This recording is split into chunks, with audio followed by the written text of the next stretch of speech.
So the first topic that we would like to take is talk about market entry and strategic partnerships.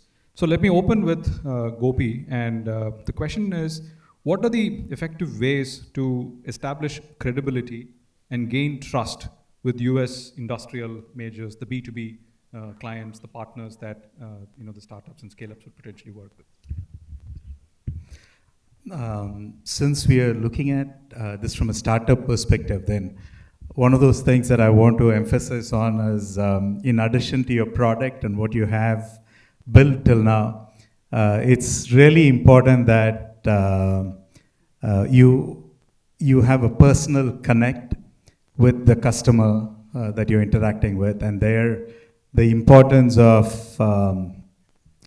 EQ, for want of a better word, is really important, because I've taken one of these AI entrepreneurs to the US, and we were in a dinner meeting, and this guy is unbelievably smart. He's got a really good I think the food arrives for him, and the rest of us have not got food, but he started eating, right? It's a very simple thing. It's a common thing. In India, we do that all the time, and no big deal about it. But for the customer, when they look at you as a full package. There are too many, they don't know your situation, they don't know where you're coming from. So every mistake we make socially, I mean, how big a mistake it is like eating Tair Sadam before Rasam Sadam, just to put it in perspective, right? We will never forgive someone who does that in our house. So that's exactly what the entrepreneur did by making it. It's a simple social faux pas.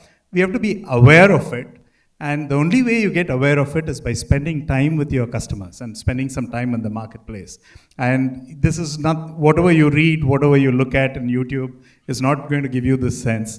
I had another experience where we took a vertical farm aeroponics specialist from India to Atlanta. We knew the owner, and the owner said they had a 1,600 acre farm. They said, 3 acres, you can install it here.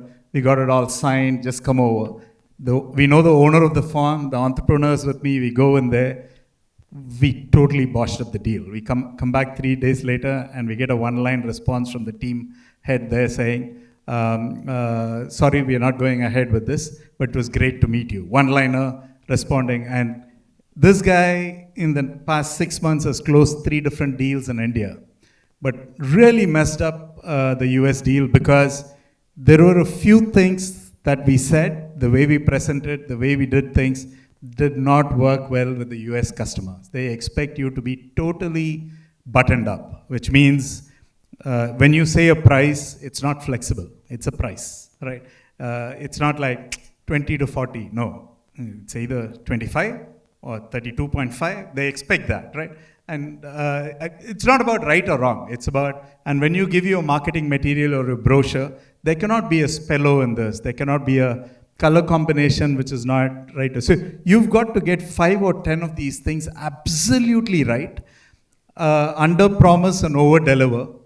We typically, it's nothing new. It's just that when you go to an international customer, you got to be totally buttoned up. You got to get all of this. This is how you build trust and credibility with them.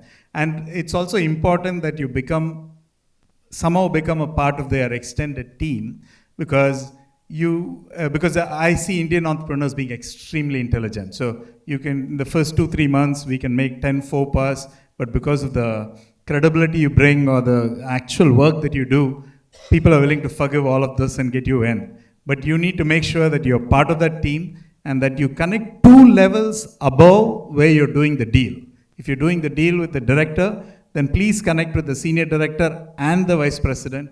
That's the only way you become a strategic partner instead of just being a transactional thing. And these are, I'm sure the ecosystem will help you out when you do this, but these are 1 or 2 things that I think. And if the team is having an offsite where they're discussing new product development, if you are part of it, right, then you're set for the next 3 to 5 years. And these are not easy ones, and I'm focusing on the tough ones, because if you don't do this, next quarter they could replace you with some other vendor. But if you do this, you're set for the next 5 years into that organization.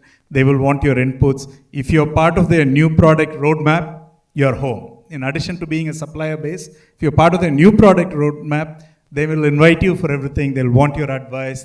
So quickly try to move up the value chain and connect directly strategically into those systems. And that's how you build credibility in the system there. Well, thanks, Gopi. Very, very insightful and also very persuasive indeed.